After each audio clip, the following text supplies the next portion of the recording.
Good afternoon, and welcome to NASA's Johnson Space Center. I'm Mira Bernstein in NASA's Office of Communications. Thank you for joining us today and for an update on NASA's Boeing Starliner Crew Flight Test. To give you an update, we have NASA Administrator Bill Nelson, Associate Administrator Jim Free, Associate Administrator for Space Operations Ken Bowersox, Commercial Crew Program Manager Steve Stitch, International Space Station Program Manager Dana Weigel, and Flight Operations Director Norm Knight. We'll be taking questions from those in the room and over the phone. As a reminder, you can press *1 to get into the queue. But first, I'd like to hand it over to Administrator Nelson for opening remarks. Thanks. NASA has decided that Butch and Sonny will return with Crew 9 next February, and that Starliner will return uncrewed, and the specifics in the schedule will be discussed momentarily. I want you to know that Boeing has worked very hard with NASA to get the necessary data to make this decision. We want to further understand the root causes and understand the design improvements so that the Boeing Starliner will serve as an important part of our assured crew access to the ISS. I have just talked to the new Boeing CEO, Kelly Ortberg. I have expressed this to him. I told him how well Boeing worked with our team to come to this decision. And he expressed to me an intention that they will continue to work the problems once Starliner is back safely, and that we will have our redundancy and our crewed access to the space station. This whole discussion, remember, is put in the context of we have had mistakes done in the past. We lost 2 space shuttles as a result of there not being a culture in which information could come forward. We have been very solicitous of all of our employees that if you have some objection, you come forward. Space flight is risky, even at its safest, and even at its most routine. And a test flight by nature is neither safe nor routine. And so the decision to keep Butch and Sonny aboard the International Space Station and bring the Boeing Starliner home uncrewed is a result of a commitment to safety. Our core value is safety, and it is our North Star. And I'm grateful to NASA and to Boeing for their teams, for all the incredible and detailed work to get to this decision. Turn it over to Jim. Thank you, sir. Thank you and Deputy Administrator Melroy for your support along the way, and certainly for being here today. It means a lot. I'd like to communicate to all of you that we've come to this decision using our program, our mission directorate, and our agency level processes. That includes the decisions that happen at the commercial crew program, at the space operations mission directorate level, and the agency level, and includes all of our technical authorities from engineering, safety, medical, and flight operations. As the administrator said, our focus is on safety all the time, and this certainly is no different. The uncertainty in our margins is where we have come to make the decision that the administrator laid out. That uncertainty remains in our understanding of the physics going on in the thrusters, and we still have some work to go. You'll hear more from others on the specifics, but I'll tell you that the NASA and Boeing team have made incredible technical progress in the model development that has gone on, the thruster testing, understanding material properties within the valve, and the complicated fluid physics that are happening inside. We will continue to learn. We are a learning organization, and I think we've demonstrated that here. We'll learn from this effort so that our crews who are at the top of the pyramid on these missions and their families can continue to know we've done that and we'll always do our best. For our team, our programmatic and technical teams, both NASA and the Commercial Crew Program, in the Space Station Program, and our Boeing teammates have worked endlessly to get to launch, and certainly in the past 2 months. They've done this while the whole world has gone on around them. Hurricanes, a hurricane through Florida, a hurricane through here, while their homes are damaged and without power, they came to work. Some of them lost family members along the way. Their kids went back to school and life in general went on, but they were here every day working long hours. They have persevered, and I want them to know how grateful I am that they are on our team. This has not been an easy decision, but it is absolutely the right one. Let me turn it over to Ken Bowersox and thank Ken and all the leaders here and the ones that are not here with us today for their work. Thanks, Jim, and thanks to you and the administrator for joining us for this press conference and for our meetings. You guys have been heavily involved, and we appreciate that. I also want to thank everybody who's here in the room with us and watching online. It says a lot that you're with us on a Saturday, and I want you to know how much we appreciate your support as we work to fly our mission safely. I'm really proud of the NASA team and the Boeing team for all the work they've been doing the last couple of months. It's really been impressive to see how they've been very agile in testing, gathering data, and completing analysis. And then having the tough discussions that go along with processing that data and coming to conclusions. Our intent today was to have the first part of a flight readiness review. The goal of that review was to come up with a NASA recommendation on whether we should proceed with the crewed flight test, either crewed or uncrewed. Our Boeing partners told us that they would be able to execute either option, and they thought that the call belonged to NASA because of our wider view of all the risks involved. We conducted a poll. All of the organizations on the polling sheet indicated that they thought we should proceed uncrewed with the flight test. And so our next step will be to process toward that uncrewed flight test. To finish those preparations, and we'll have another part 2 of the readiness review Wednesday or Thursday next week, we believe, to make sure that we're ready for undock and to complete the test. We are still in the middle of a test flight. We have to remain vigilant. We need to get the vehicle back on deck, go through the data, and once we've done that, we'll start thinking about our next steps for Starliner's next flight. And now I'd like to pass the mic to Steve to share more info and more details. Thanks, Ken, and thanks for the kind words. I want to thank all of you for being here, and the public and everybody for following our progress over the summer.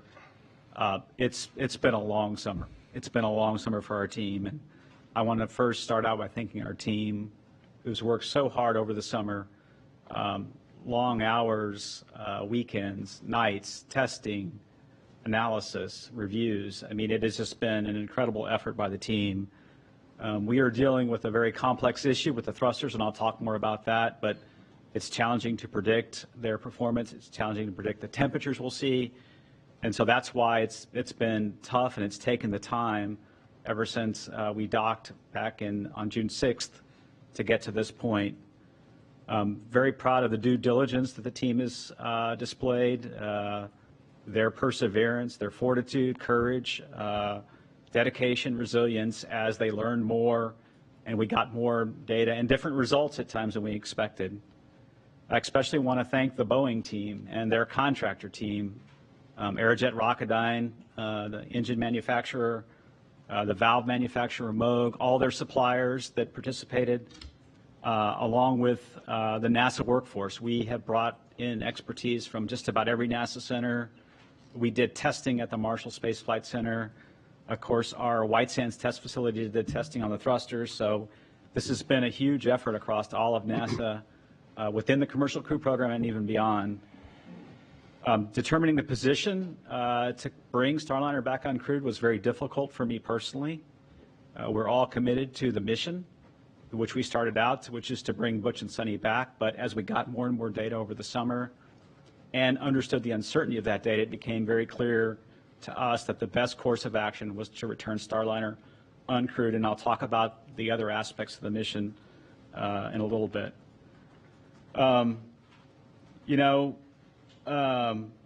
bottom line relative to bringing Starliner back is there was just too much uncertainty in the prediction of the thrusters. If we had a model, if we had a way to accurately predict what the thrusters would do for the undock and all the way through the deorbit burn and through the separation sequence, I think we would have taken a different course of action.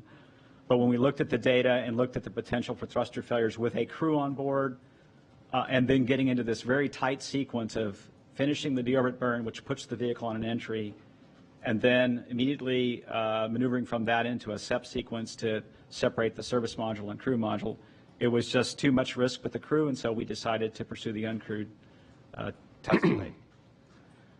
The path forward now is to, as Ken said, work toward the Flight Readiness Review Part 2. Well, we review now. We know the scope of the mission. We know it's an uncrewed test flight. We are changing the separation sequence that we planned, and we will review those aspects at the readiness review. We're going to go with a simplified separation technique to get away from station a little more quickly. We'll get to the deorbit burn and execute that nominally.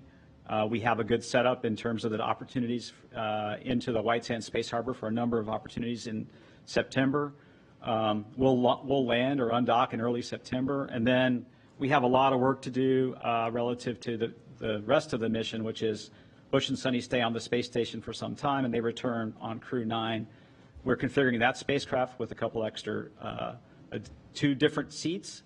So we'll have 2 different crew members, 2 crew members on that vehicle, and then we'll have it ready to bring Butch and Sunny home. So they'll be ballast in 2 seats on the uphill. We also have to work to reconfigure the Crew 8 vehicle. When Starliner undocks, it will undock first, and then the Crew 8 vehicle will serve as the lifeboat for Butch and Sunny. We have a configuration on the cargo pallet we'll go put in place. So again, we'll get Calypso home when we're ready to do so. We're going to take our time taking the steps, each step along the way. We'll have an important simulation ahead of that flight readiness review with the flight control team. You know, if you put yourself in their place, they have practiced for 2 years to bring a crew home on Starliner. There are some differences in executing the undock sequence and the coast to the deorbit burn and the deorbit burn without a crew, and so they're going to practice that next week. I'm extremely grateful for the commercial crew program, the entire team. It's an honor to represent them here today, and I'll turn it over to Dana Weigel. Thank you, Steve. Thank you all very much for being here, for your interest in this historic test flight mission and also in the International Space Station. As you heard, with the decision to leave Butch and Sunny on board till February, they'll be with us on station for 8 months. I think most of you know our normal expedition durations are 6 months long, but we have had a number of flights with astronauts who've stayed on board with us for 12 months at a time. So this 8-month stay is very much within our normal operational experience base. While Butch and Sunny are on board, they'll be doing science, station maintenance. They'll execute the SpaceX 31 research and cargo mission, and we may have a couple spacewalks for them towards the end of their expedition. Since they've been up there, they've been a welcome set of helping hands. They've already done about 100 hours of work on 42 different experiments, and they've helped us with some of the critical station maintenance that we've had on board. For us, looking forward, the station team is focused on the planning and the rework for the undock, the Starliner undock. As you heard from Steve, that's targeted for early September. Before we hit that undock window, We're going to do the work to reconfigure the Crew 8 Dragon. We'll probably do that within the next week or so to have that in place for a 6-crew contingency return capability. And just to reiterate, as Steve said, this just gives us a contingency capability after Starliner departs and before the Crew 9 vehicle arrives. Crew 9 with 2 crew will launch no earlier than September 24th. We'll do a normal handover between the crews, and then we'll have Crew 8 undock. After that, we will relocate the Crew 9 vehicle, so that Dragon vehicle will be relocated to open up the forward port for the SpaceX 31 cargo mission. And we're planning that mission somewhere in mid-October. In between all of that, we've got a Soyuz crew exchange.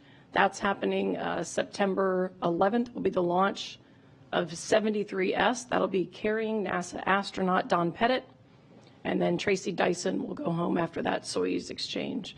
So we've got a lot of busy activities in front of us this fall.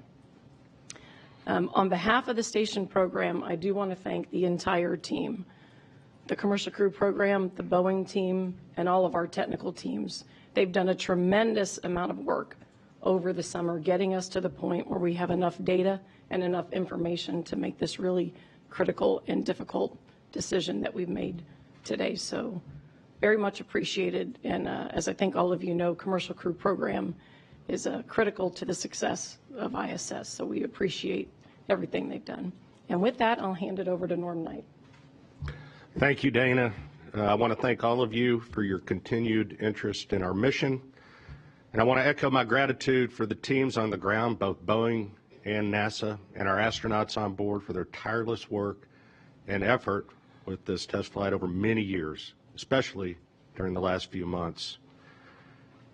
You know, with the dedication to, or the decision to fly Starliner home uncrewed, the ground teams will still be fully engaged, ensuring Starliner returns safely. You know, while the teams are hard at work here on the ground, we also have Butch and Sunny living and working 260 miles above our planet. They're giving our teams valuable feedback on Starliner. They've served as an integral part of our on-orbit increment, and they demonstrated patience, adaptability, flexibility, resilience, and readiness. That's what you get with an American astronaut. They've been eager to contribute to important conversations. They've asked questions. They've seamlessly become part of the Expedition 71 crew, contributing to the important work on board the International Space Station. You know, when you're charting new paths for exploration, there are highs and lows. We all know this. It's part of exploration and moving forward. Spaceflight is hard. The margins are thin. The space environment is not forgiving. And we have to be right. We all know this. This was a tough problem to be solved, and a decision had to be made. I want you to remember, Starliner is a robust vehicle with excellent flying qualities, as evidenced by the manual demonstration accomplished by Butch prior to docking. And Starliner has performed exceptionally well overall, so please don't lose sight of that.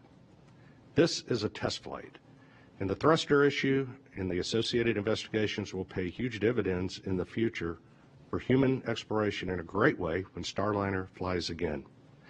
I am encouraged by the dedication and resilience both the NASA and Boeing ground teams and, of course, our space flyers exhibit. I talked with Butch and Sunny both yesterday and today. They support the agency's decision fully, and they're ready to continue this mission on board ISS as members of the Expedition 71 crew. I would also be remiss not to mention that this decision also affects the Crew 9 mission and the astronauts that are assigned to fly in that mission in September. Crew 9 mission will now configure Dragon for 2 crew members and will provide seats for Butch and Sunny to return. We're also working to finalize those crew assignments and update the training plan. Those decisions will be made public once they are finalized. I would again like to thank all the teams who have designed, built, and now fly Starliner. Going forward, their hard work will continue to pave the path for expanded human spaceflight exploration. Thanks. Thanks, Norm. We'll move into the question and answer portion now. We'll open it up again to folks in the room and folks on the phone. If you're on the phone, press *1 to get into the queue. Please clearly state which of our participants you are addressing in your question, and we appreciate you limiting yourself to one question. So with that, yeah, in the back. Mark Strassman, CBS News. This could be for Jim or Ken or Steve. I'll let you decide. My question is about trust. Space flight is a business that's built on trust. You trust that everyone's going to do their job. You have to have trust in all your space partners. Boeing essentially said, trust us. We have a spacecraft that is ready to return astronauts home. And NASA went in a different direction. So how now do you begin to rebuild that relationship of trust with Boeing? I'll start. I don't think it's a trust issue at all. I don't think we're rebuilding trust. I think we're looking at the data, and we view the data and the uncertainty that's there differently than Boeing does. It's not a matter of trust. It's our technical expertise and our experience that we have to balance. And I think Ken said it. We balance risk across everything, not just the Starliner piece. So I don't see it as a trust issue at all. I guess Ken or Stitch. Well, I would say that we've had a lot of tense discussions, right? Because the call was close, and so people have emotional investment in either option, and that gives you a healthy discourse. But after that, you have to do some work to keep your team together, right? To keep your team restored and ready for the next issue. And I'll acknowledge that we have some work to do there.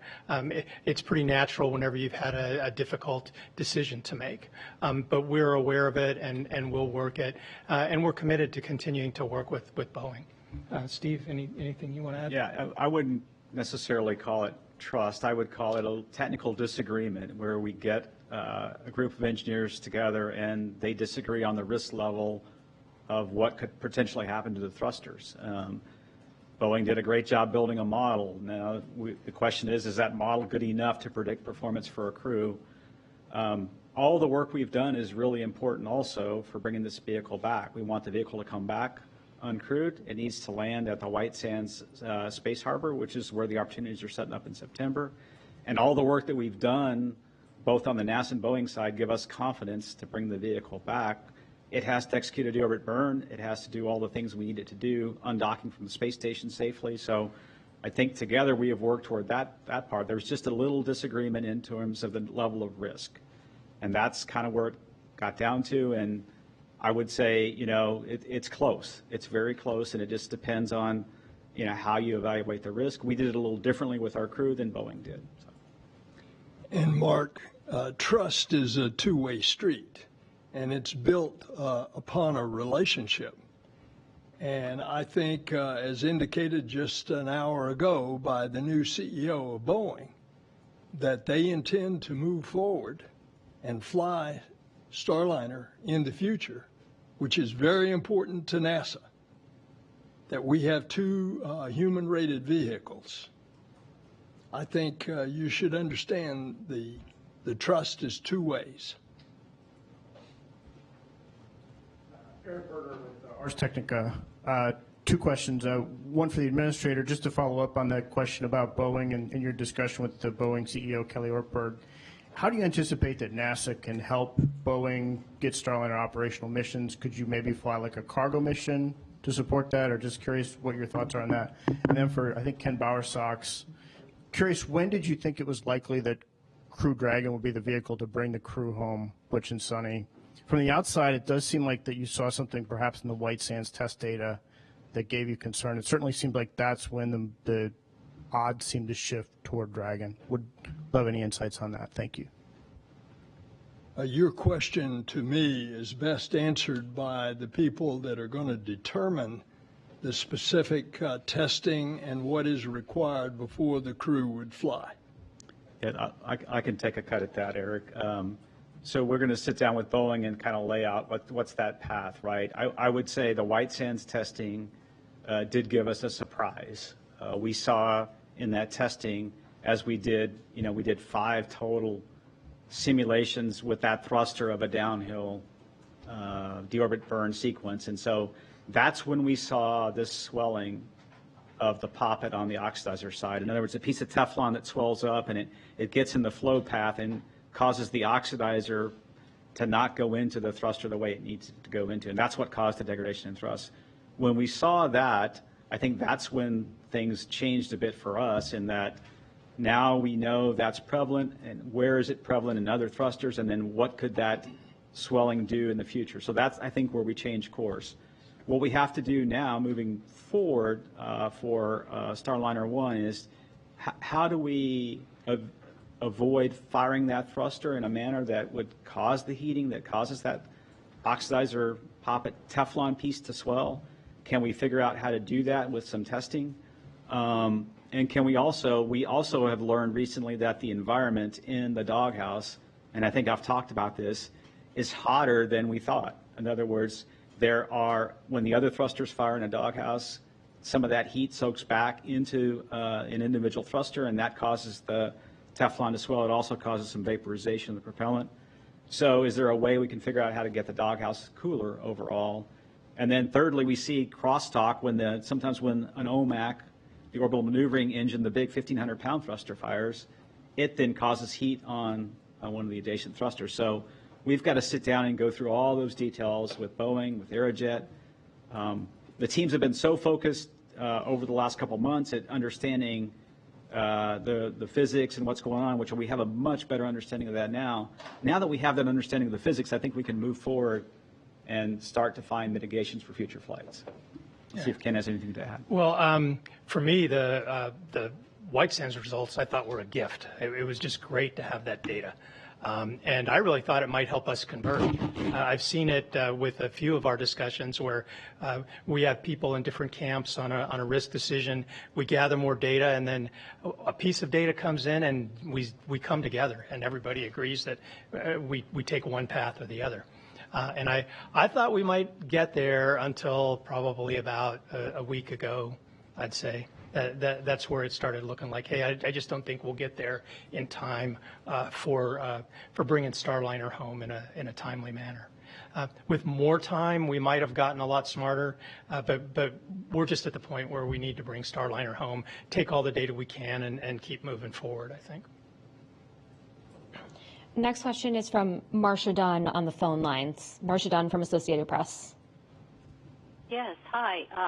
For you, Ken, I'd like a little more information on how the opinions were split. Was it 50-50, 75 to 25% in favor of SpaceX? If you could just characterize the numbers for and against, and also if you could discuss the mood in the room today. Thank you. The polling was unanimous amongst all the NASA folks. Boeing expressed the ability to either work crewed or uncrewed. They believe in their vehicle, and they'd be willing to bring a crew home on it. We had some NASA folks that took a broader view of the global risks, who thought that, hey, we probably should keep the crew on the test flight. To say whether that was 15, 20% of the people, I'd have a hard time coming up with that number. But as far as the mood, all of us really wanted to complete the test flight with crew, and I think unanimously we're disappointed not to be able to do that. But that's part of the reason our system is set up the way it is, right? You don't want that disappointment to weigh unhealthily in your decision. And so on purpose, our system increases the volume on some of our voices from the technical authorities, folks that are asked not to think about those emotions, and it helps to pull you away from the fact that you might be disappointed in a certain decision, and then guide you towards that final outcome. And I would add on the mood in the room, I think everybody is professional and did their jobs, but there is a sense of not accomplishing the mission that we set out to do. And even for myself personally, that is a hard thing to go through. It's a little bit of a situation of loss and feeling like you lost something. And we haven't, in the ultimate long-term view, we have not lost anything, because Boeing as the Administrator Nelson said, is committed to finding the solutions and flying Starliner again. But I probably can't express in words what it's like when you commit to a mission, you've worked on a mission so long, and then we make a fairly dramatic change, which we have not done in human spaceflight in a long time. And so there's a feeling of loss, and we'll work with our team to make sure we talk about that and we move forward from here, because we need this team to focus not only on returning Starliner safely, but we have a Crew 8 mission to return and reconfigure. We have a Crew 9 launch coming up as well, and we need to focus on all those things. We have a really busy time frame, and we'll do that. We'll talk to the team and make sure they understand that it's nobody's fault, and it's a normal feeling to have this feeling of loss or that you didn't complete what you intended to do. Okay, we'll take the next question also from the phone lines from Marissa Para from NBC News. Hi, everyone. Thanks so much for doing this. Marissa Para with NBC here. Senator Nelson, this could be for you or for anyone else who wants to join in. We heard a mention of a next space flight for Starliner a couple of times, and we know how much NASA would like to have an alternative to SpaceX, more companies available to provide the ability to shuttle astronauts to the ISS. Senator Nelson, how certain are you that Boeing will ever launch Starliner with a crew on board again? 100%. 100%. Correct. There is no shadow of a doubt in your mind. Can you explain why? Because of what this panel has already told you. The extensive cooperative working relationship between NASA and Boeing, of finding the problem, but knowing that the uncertainties are what held up the crew getting on Starliner to go home, and a certainty on my part that we will find out the uncertainty, and Boeing's willingness to carry through on this program. All right, next question from the phones, Kristen Fisher from CNN. Thank you. My question is also for Senator Nelson. Senator, you were a member of the congressional committee that investigated the Challenger accident. You were a senator when Columbia happened. How much did that experience influence your personal decision today? Thank you. Well, very much. It has affected the decision today by this collective group and all of those that participated in the flight test readiness review this morning. It is a trying to turn around the culture that first led to the loss of Challenger and then led to the loss of Columbia, where obvious mistakes were not being brought forth. For example, give you specifics going back to the loss of Challenger. Even the engineers in Utah, in Morton Thiokol, were begging their management not to launch because of the cold weather. And that information never got up. And that was happening on the very night before the launch the next morning. Another example, on Columbia, astronauts would get through with their flights and they'd inspect the orbiter, and they'd, as a matter of fact, my commander, Hoot Gibson, said he'd look at subsequent flights and he would look like that a shotgun had been shot on the delicate silicon tiles because of so much of the foam shedding off of the external tank. But there was a culture that did not bring that information up to the decision makers. So NASA ever since has tried very hard to bring about an atmosphere in which people are encouraged to step forward and speak their mind. And I think right today is a good example of that. Do we have other questions in the room?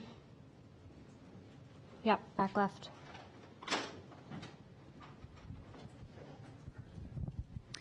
Good morning. Cheryl Mercedes here with KHOU here in Houston, Texas. Any of you can answer this question. Just really simply state it to the folks at home who have no idea what these two astronauts are experiencing right now up in orbit. All they're hearing is the technical stuff and what we're reporting. What do you have to say to those folks who are saying, man, these guys simply are going to miss out on the holidays with their families at home?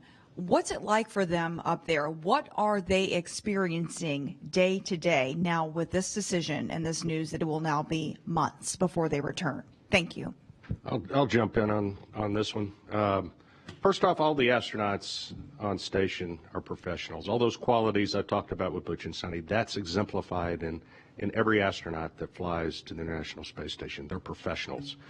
When they launch, they know that there are circumstances where they can be on board for up to a year. So mentally, you know that you could be in that situation. Now, once you're in the arena, obviously, it's a little different. It's challenging.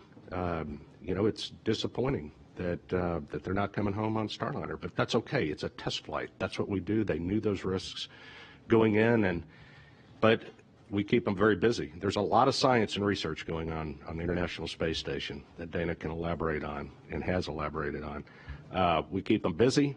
We keep them working, and they are continuing to pave the road for human exploration going forward. So it's great. They're part of the crew, and they're doing fine. What do you say to their families?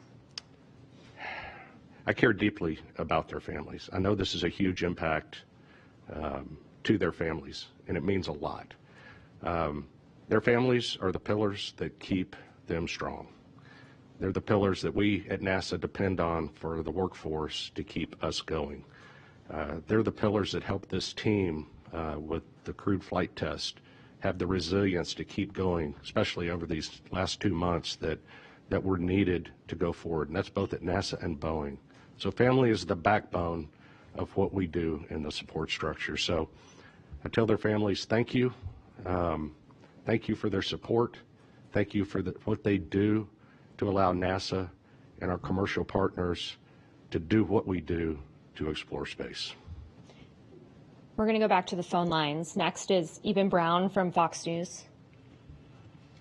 Hi, good afternoon. Eben Brown, Fox News for Administrator Nelson. Sir, I can appreciate all the technical and R&D review here that's being detailed for us and the investment everyone has in this. But I'd like to ask you about the investment we as taxpayers have given to Boeing over, I think it's at least 15 years now. It's been hundreds of millions from seed money to selecting them as providers for commercial crew. At what point, and I understand this is an oversight issue and it may come from something above the agency, but your career has spanned both the agency and above the agency, and I want to know how or when or what's the process for reviewing this contract to determine we're not getting what we paid for as taxpayers. I say this as knowing that there is a public sentiment that is very skeptical of Boeing as a corporation right now, not just due to this, but also due to their other issues in commercial aviation. So I'd like to know when those discussions happen and how they happen and what gets discussed. To specifically answer your question, you remember when we started the commercial program, one of the advantages of the commercial program was that it was going to be a fixed price contract.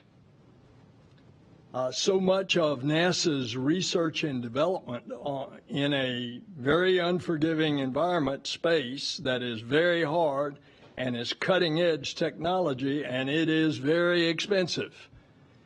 And as a result, on the normal way of contracting, cost plus, it will run the cost way up.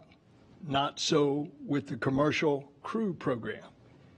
And that was part of the negotiation for both of the companies, Boeing and SpaceX. And they've got a fixed price. And if you check the record, you can find out how much additional Boeing has had to spend. So my answer, you're posturing the question of what I would answer in front of a congressional committee about the cost, is that this program is working like it should. Now, if your question portends something else, then speak it, but I think that's what you were getting at. Okay, we'll go to Joey Roulette from Reuters. Thanks. For Bill Nelson, did Kelly Ortberg say when you talked to him whether Boeing would pay for an additional test mission before Starliner gets certified? And for Steve or Ken, I'm reading some contract language from Boeing's most recent modification that says it kind of broadly defines certification as coming after Starliner flies astronauts to and from the ISS. And so I know there's a lot of data that you guys are going to get on the return leg, but since it's coming back empty and based on what we've seen so far, will NASA want to see Boeing fly an additional test mission before it gets its certification, or might NASA change those requirements and certify Starliner anyway? Joey, it did not come up, nor would it have been appropriate for, in a conversation of which I'm alerting him as to what the decision of the Flight Test Readiness Review was, that we would get into those matters. Yeah, we've started looking at the flight test objectives, what we have already accomplished on this flight and what's remaining. We have not, made a total determination yet of what objectives are in front of us or what we've fulfilled. We'll take a little time to do that. I don't think we have decided on the path yet of another crewed flight test. We have gotten a lot out of this vehicle so far. It's been on orbit now for 2.5 months, which we didn't intend, so we've got a lot of data out of that. We'll have to sit down and talk about the certification aspects after the flight. It's a little premature to do that at this point. So. Yeah, we need to get the vehicle back on the ground and then analyze the data and be driven by that in our next decision. But I wouldn't rule anything out, right? I mean, we have options for how we move forward. The one thing I do want to emphasize is we plan to work together with Boeing to find that path. Next, we have Chris Davenport from the Washington Post. Hi, thanks so much. I guess for Ken Bowersox, I want to follow up on that poll, which you said was unanimous. I wonder if you can give us a number of votes cast that was as part of that poll. Was it like 10-0, 12? How many votes were there? Thank you. Well, so I'll kind of go through just mentally all the orgs we polled. We unofficially asked the opinion of the NASA Engineering and Safety Center, the Flight Operations Directorate, the Division Director for ISS and Commercial LEO Development at NASA headquarters, the ISS program, the Commercial Crew Program, the Engineering Technical Authority, the Crew Health and Medical Technical Authority, Safety and Mission Assurance Technical Authority. Let's see, who else did I leave out? All the center directors from Stennis, Marshall, JSC, and Kennedy Space Center, where the Commercial Crew Program is officially based. Anybody I missed on that list?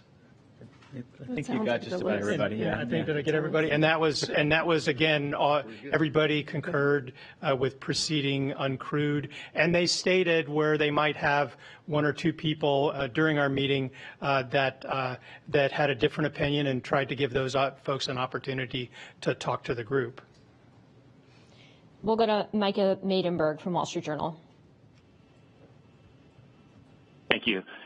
For Administrator Nelson and Jim Free, there was a discussion on a previous call about Starliner returning uncrewed, if that would count as a loss of mission or mission failure. What is your view on that? And if you don't agree that it would be a loss of mission or mission failure, could you please explain why? Thanks. Yeah, Mike, I think let me go back to echo something Steve said. We've accomplished a lot on this mission and learned a lot about this vehicle, satisfied a lot of the objectives already. That stressed here by Steve, stressed on previous press conferences. We'll look at this as we do any of our missions to see does it fall into any of the categories that we have that we define as a mishap once we get the vehicle back. That's our time to look at that. So I think that's a question I'd save and pose to us on the other side of getting the vehicle back. We'll go to Izzy Alvarez from ABC. Thank you. Can you please tell us in layman terms why NASA chose SpaceX to bring Sunny and Butch home? How did you come to that decision? I can take a cut at that, and we'll see. When we looked at, first of all, we looked at the risk of putting Butch and Sunny on the Starliner vehicle due to the issues with the thrusters that we've talked about. And so when we looked at that risk, we said that risk was due to the uncertainties, due to the inability to predict with certainty the thruster performance for the rest of the mission, including holding the orientation of the vehicle for the deorbit burn and then maneuvering the vehicle for the separation of the crew module and the service module. When we came to that conclusion, we started looking at what other options, Dana and I both did, what options do we have, because these missions are really jointly shared between the ISS program and Commercial Crew Program. And as we started looking at various options, it was obvious to both of us that the easiest and best option was to configure the Crew 9 vehicle with a couple empty seats on the way uphill to put ballast in those seats. SpaceX had that capability. We also knew that we had a spacesuit on orbit already that we could utilize for one of the crew members. They've tried that on, and that spacesuit works. Both crew members tried on a spacesuit, so we have a spacesuit now we're going to launch for one of the other crew members on Crew 9. And then we really wanted to give the crew, a suited return like we always have in U.S. space flight. So when we started to weigh all those options, it became very obvious that Crew 9 was the best option, fly up 2 empty seats, have Butch and Sunny join the increment crew and return on Crew 9.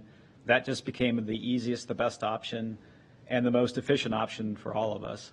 And I'll see if Dana has anything to add. Yeah, I would just add that, knowing that this was a test flight, we made the decision a couple of years ago to train and keep Butch and Sunny current with all aspects of station, some of the most complex things we do, spacewalks, robotics, some of the research. So we had them trained. They've obviously flown to station before. They've done long duration missions, both of them have. And so, again, when you line that up with our vehicle options and the fact that the Dragon spacecraft is highly automated, as you all know, we've used it for private astronaut missions. We do have a lot of experience taking people with much less training than what our classic training is for our NASA crew and having them fly on Dragons. And so when you look at that in aggregate, it made a lot of sense to make the decision to adjust Crew 9 and have them do a full expedition and come home on a Dragon. And one thing I'd like to add, a major goal of the Commercial Crew Program is to develop not just the capability to go back and forth to space station, but a generic capability to go back and forth to low Earth orbit to develop a commercial capability.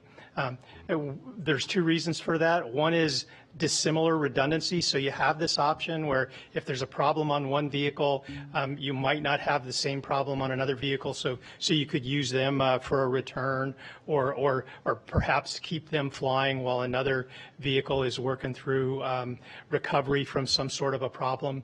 But it's also to provide some competition in the environment. And competition is healthy in a lot of ways. It causes you to develop your technology. It causes you to get better pricing. And we would like to have that competition in the future. So that's why we have more than one provider we're trying to develop. Next question is from Kenneth Chang from the New York Times. Hi, thank you. This is, I guess, is for Administrator Nelson. You expressed confidence that Boeing will continue, but it's also a price contract, so potentially they could lose. They've already written up $1.6 billion. Are you saying that you're confident that they will continue to write off money, losing money on this? And I guess the second question is, has there been any discussion with Aerospace about converting Dream Chaser for crew? Thank you. On Sierra, I will let somebody else answer that. With regard to Boeing, remember, it's a fixed price contract. We expect delivery on the contract, and therefore, there is no discussion at this point on NASA's part in the question that you pose, which is basically that they've spent X, will they spend Y to get to where Boeing Starliner becomes a regular part of our crew rotation. That's not, I don't have the answer to that, nor do I think we would have the answer now. And I'll add about Sierra Space. Sierra's working very hard on their first maiden voyage of the Dream Chaser. That's a cargo mission. They've got the vehicle down at Kennedy, and they're working through test and final assembly. So it's the plan that they fly cargo missions to station through the rest of station. And in fact, that's the scope of the contract that we have with them to provide cargo capabilities. There is no existing contract with the agency for crewed capability, which doesn't mean that that's not a possibility somewhere in the future. In fact, Sierra has their own goals about moving in that direction in the future. But for now, the work and the focus is on getting them flying as a cargo flight. And if you look back to how we started SpaceX and the Dragons, that's a very similar approach. We started with cargo flights first. We flew a number of flights, and then they eventually evolved into the crewed version of the Dragon. Next question is from Lauren Grush from Bloomberg.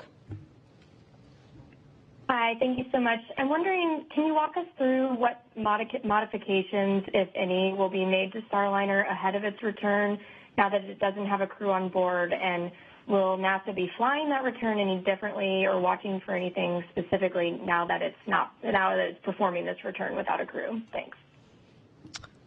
I'll take the question relative to the reconfiguration of Starliner. There's a few things that we have to do differently. As I said earlier, we're going to modify the separation sequence a little bit to get away from the space station a little quicker than we had planned. So that's one modification. That will be done via ground commanding, and then there will be some time-tagged events in the flight software that they'll execute.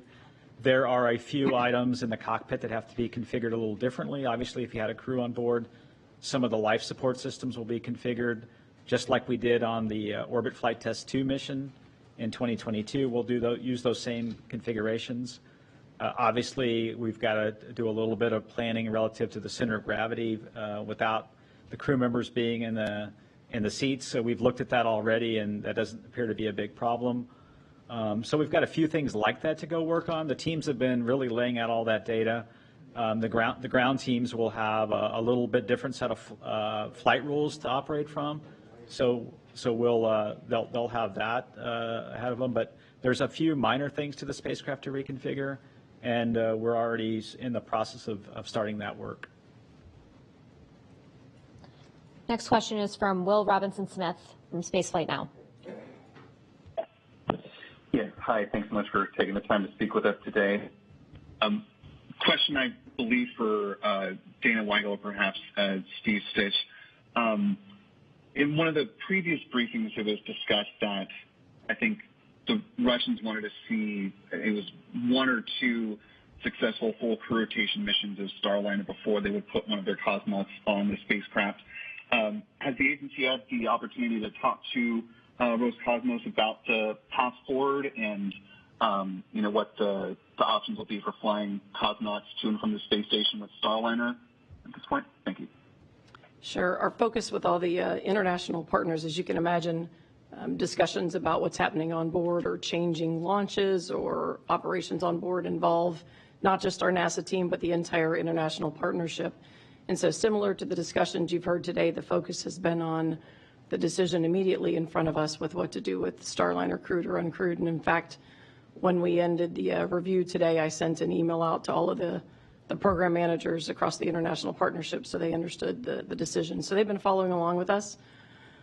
In terms of Roscosmos thinking about our integrated crew exchanges and flying on the Boeing vehicle, they have always maintained that they want to see a few successful flights before they fly crew on it. I don't expect that that'll change, but we're not actively having those discussions right now. Right now, we're focused on what to do with Starliner, but of course, those are things we'll talk about in the future. Next question from Irene Klotz at Aviation Week. Thanks very much. I think this is for Steve. As far as the thruster issues, considering the return of the spacecraft and the performance during OFT 1 and 2, is the primary concern now that because there was the overheating during the approach to station that there's some uncertainty on how these thrusters are now going to perform during the deorbit? And can you also just give us an update on what the status is on Boeing's preparations to return Starliner without crew, and what, if any, additional risks to the spacecraft are, and granted those are far below risks to crew, but if there are any additional risks at this point in bringing Starliner back uncrewed, since that's not the nominal plan? Thanks. Yeah, good questions, Irene. What I would say is that the thrusters on this flight relative to Orbit Flight Test 2 have experienced higher heating. We had more thrusters fail off, more thrusters see degradation. In fact, one of them failed off, and we haven't hot fired that. We did 2 docked hot fires at ISS, and we've chosen not to utilize that thruster at all. But they've experienced a little more stress, I would say, than the previous flight. Even though the deorbit burn was successful on OFT, the first orbit flight test and the second one, these thrusters have experienced more stress, more heating, and so there's a little bit more concern for how they would perform during the deorbit burn, holding the orientation of the vehicle, and then also the maneuvers required after that.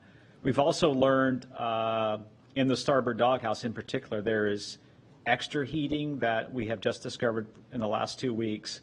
And looking at the data a little more closely, anytime an orbital maneuvering thruster fires in that doghouse, there's higher heating. And so we had one thruster on OFT2 in 2022 fail off after the deorbit burn.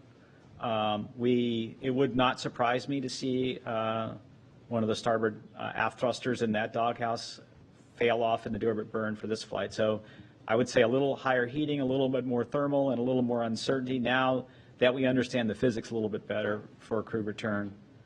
In terms of the preps of the vehicle, we've been getting the vehicle prepared. The team is on the ground, really has gone through and looked at the flight software that's on board. Is there any changes that need to be made to mission data loads? This technique of using a very simplified SEP sequence has minimized the changes required on mission data loads. They're going to take the actual software that we plan to use and put it through its paces in the facility that's a hardware software integration facility that Boeing has.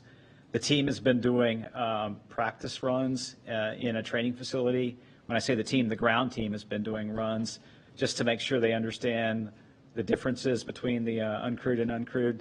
And really, I think it's, I would say, unconnecting muscle memory almost. If you've been training for 2 years to do things a certain way with the flight control team on the ground, with the crew on board, where you can make calls to the crew to do certain actions, they now have to take those actions. And so they've been doing those practices. And there's an integrated simulation next week on Wednesday with the ISS flight control team. The undock sequence is always an orchestrated series of events between how ISS gets configured, how we depress the interface between Starliner and the ISS, how we configure the guidance navigation control for the space station and the software. And so they're going to do that integrated practice next Wednesday. And we'll take our time. If that goes well, we'll pick an undock date. And if it doesn't, we need more simulations, we'll go ahead and pivot. We've laid out a schedule that allows us the opportunity to have some flexibility in Starliner undock, and that's been very important for Dana and I. Next question is from Jeff Faust from Space News.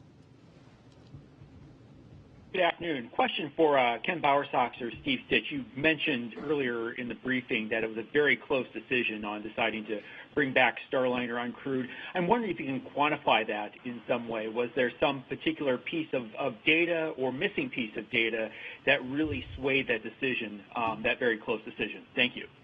So I'll give it from my point of view, the answer, and then Steve can weigh in. If you look at it, we knew going in that the crewed flight test was probably a little higher risk than a typical rotation with Dragon, where we've flown multiple flights. That's why we called it a flight test, right? We had the issues coming uphill, and that raised our risk level and our uncertainty in how much more risk there was. Anytime you change from your nominal plan that you've spent years developing, you increase risk on the other side. And the type of risks I'm talking about are something that we've analyzed for contingency return with the crew on the middeck of the Dragon, or the necessity of sending up new suits where the crews weren't able to try out the pressure suits on the ground so that they would have suits on the Dragon.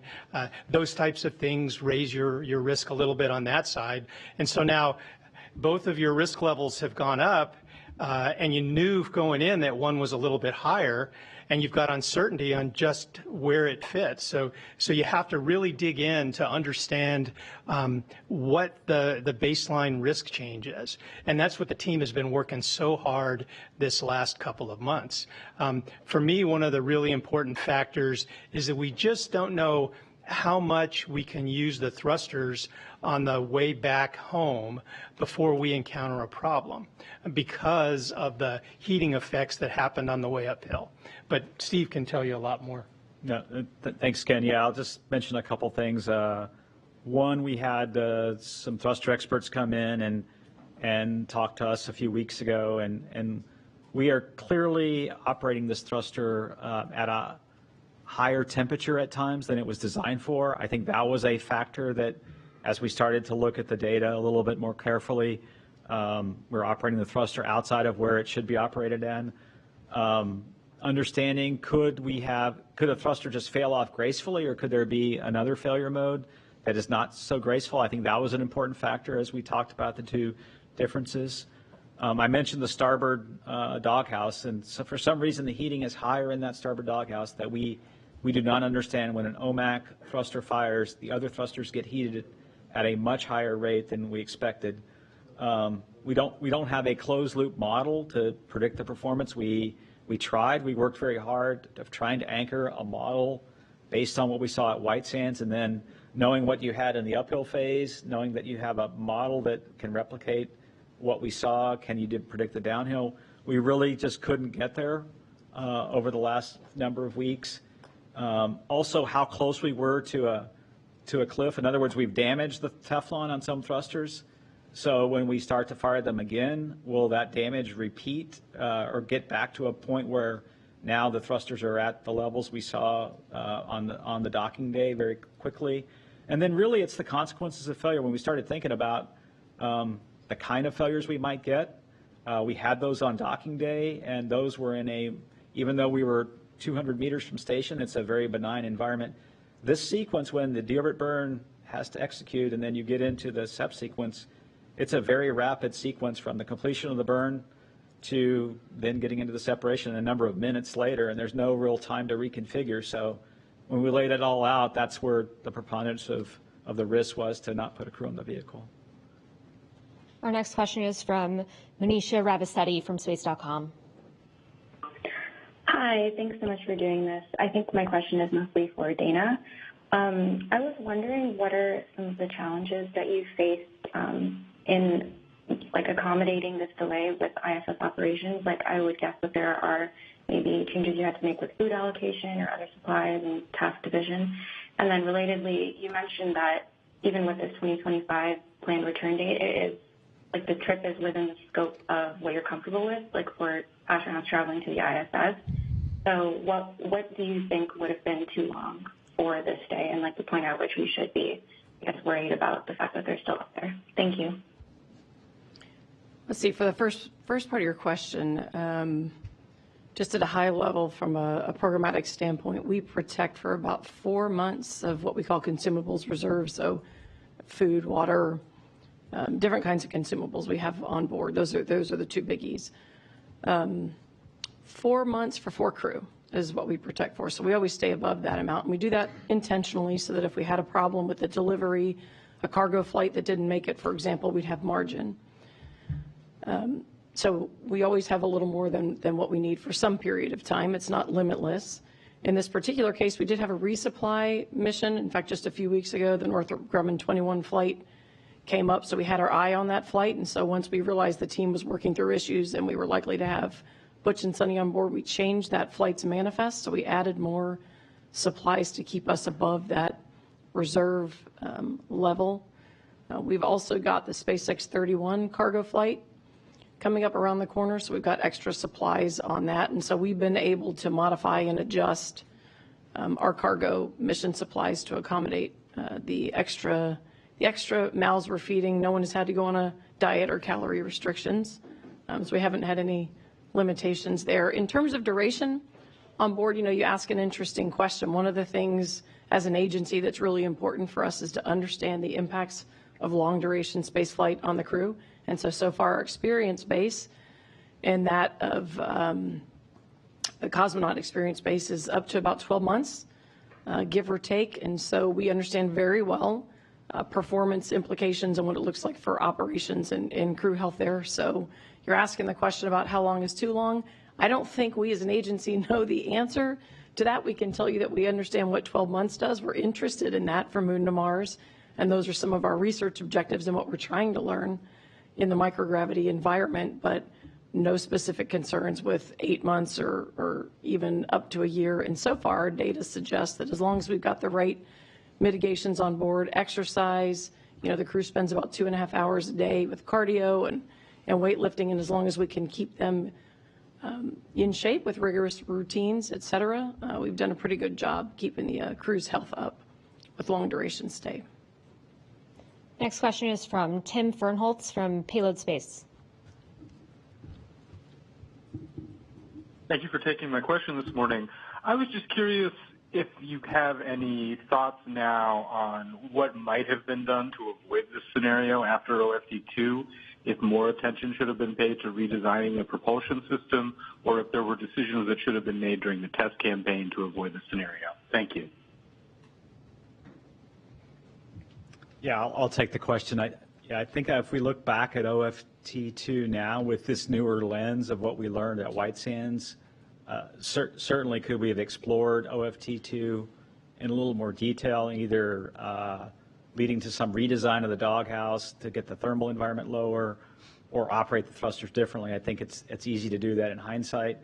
If we went back and thought about the whole integrated problem a little bit more, could we have done some kind of testing? What I would say is it's very difficult to test the doghouse environment on the ground. You've got thrusters that fire in multiple directions, and it's very hard on the ground to have a test facility, a vacuum chamber that accommodates thruster firings in multiple directions. So, and then get the thermal right in that doghouse and keep the thermal up. So there was no easy way to do that test on the ground. We thought, obviously, we had done enough analysis to show that the thrusters would be within the temperatures that they were qualified for. Clearly, there were some misses back in qualification. We're going to go through that data in more detail post-flight and then figure out what we can do to go fix them. And then we'll also look at our process. I would say we're going to look at the certification process. I know Boeing's looking at their process as well on how they got here. We're doing the same thing on the NASA side. Next question is from Sawyer Rosenstein from NASASpaceflight.com. Hi, thank you so much for taking my question. Earlier you mentioned that there would be a simplified undocking procedure. Can you kind of explain what that means of what this undocking would be like compared to, say, with crew, and what the contingency would be if there is an issue at some point with that undocking and burn away from the station? Yeah, I can answer the question. So normally we would back away from the space station, essentially go out in front and then above the space station, and then eventually end up below the space station and then on a trajectory that goes beneath it and out in front of the space station. That was our normal plan to undock, heading into the flight, before the flight. Now what we're going to do is execute a small number. The undocking itself with the NASA docking system will be exactly the same. We'll use the same techniques. The software will command undocking. We'll drive a sequence of hooks. They'll open up after we've depressurized that area in between the vehicles, and then we'll undock. And there's some springs that push the vehicle away. What we'll do is we'll go through a SEP sequence that puts us on, I would say, what's called a posigrade trajectory. And so we'll end up going essentially phasing out behind the space station to a safe distance, and then we'll get away from the space station and execute the deorbit burn. So we've used that kind of SEP sequence in the past in other vehicles. We've tested this SEP sequence. It is already in the software. It's one of the breakout sequences that are already in the software. And so what we'll do is just go command that sequence early and use that to get away more quickly. And so it's pretty simple, pretty elegant. It was a great idea by the Boeing team. Our next question is from David Curley from Full Throttle. Thank you very much. Steve Stitch and Bowersox. I think I heard Stitch say that White Sands testing was kind of the turning point for you, and I thought Bowersox kind of went in a little different direction there. And it seems to me that Boeing and NASA drew different conclusions from those tests, NASA believing that there were potential for losing some of the thrusters. Boeing said at the time that they got pretty close to root cause and were probably within reasonable risk to use them. So did you get the two different conclusions? And was it actually the key factor, the White Sands test, that led to this decision today? And did I hear that you're not ruling out the potential of a 4-person crew for a next Starliner flight? So let me start with the first question. I think Steve was talking about how we process the data. I was talking about being encouraged by the fact that we had new data. Anytime you have new data, it means that you can analyze it and find out that things are proceeding well, and you can converge the team with that new data. What Steve found was maybe a little bit different, and that's why it probably sounded different how we reacted. Yeah, I would say at White Sands we were excited, and that was really a turning point in that we were able to replicate the loss of thrust. We simulated the uphill profile, in other words, how the thrusters fired from the launch sequence into on orbit all the way to docking. We did 2 of those uphill sequences, and then we did a number of downhills. And so we were encouraged when we saw that we could actually see thrust degradation in those downhill runs. What then was new is once we took the thruster apart and we looked at the valve on the oxidizer side, we saw this swelling on the Teflon seat, which when we talked to the vendor, Aerojet Rocketdyne, they had never seen this before in this particular thruster. And so I think that's where there was a change in the risk posture. Initially, we were somewhat excited by replicating the damage, or the degradation in the thrust, but then when we looked a little more closely, we saw this swelling on the Teflon, and then that gave us a whole new idea of the physics involved in the failure mode, and then that led us to study that failure mode a lot more in the last few weeks.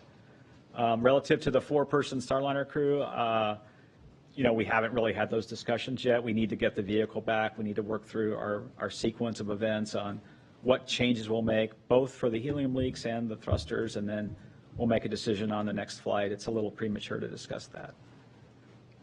Next question is from David Denault from About Space Today. Good afternoon. I'd like to see if we can get an individual consensus across the panel. We've talked about the voting. What about the risk assessment?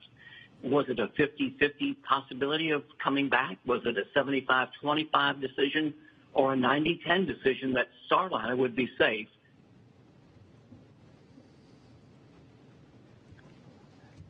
Well, Starliner still has to come back uncrewed, right? And we believe that Starliner coming back uncrewed, although higher than the risk we'd be willing to take to put crew on it, is a reasonable thing to do to finish the test flight and gather the data that we want to gather.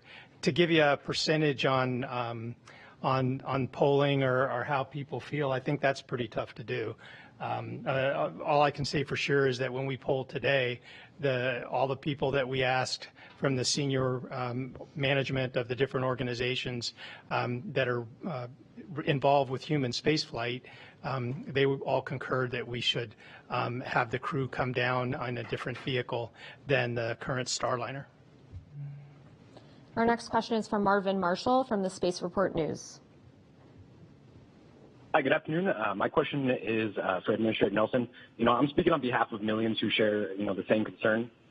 Given that SpaceX operates 4, soon to be 5 Crew Dragons and 3 Cargo Dragons that can resolve anomalies in days or weeks rather than, months or years, all while receiving, a few billion less than Boeing. So we're just, curious, why does NASA continue to support a company, with a history like this? We get the rationale was to have 2 options to ensure, reliability and redundancy, but that's what you get with SpaceX's ability to operate multiple spacecraft, quickly address anomalies, everything they do. So again, just speaking on behalf of millions, why does NASA continue to fund Boeing? What is your question? Why do we continue to fund Boeing? What are the problems when SpaceX? Is your question, why does NASA continue to fund Boeing? Yes. For the obvious reason that, number one, we need 2 spacecraft to have the redundancy in case one is not available to take crew to and from the International Space Station. Number 2, this is according to an arm's length contract, and a contract that is a fixed price contract. And number 3, Boeing has been a great partner for NASA over the years. As a matter of fact, the big space launch system, the SLS rocket, is overall managed by Boeing, and there has been a long history with Boeing. The 4th reason is that they were the successful bidder along with SpaceX, because we had wanted 2. So for all those reasons, that's why NASA does business with Boeing. So I'd also like to add, Boeing operates the space station for us as well as the prime contractor for space station, and that's in its 25th year. So we have a long and storied history with them there also. Yeah, Boeing's been a great partner with us on space station, and I think the key word is partner. A lot of people want to focus on the contractual relationship where we're buying something from a company. This isn't completely like that, right?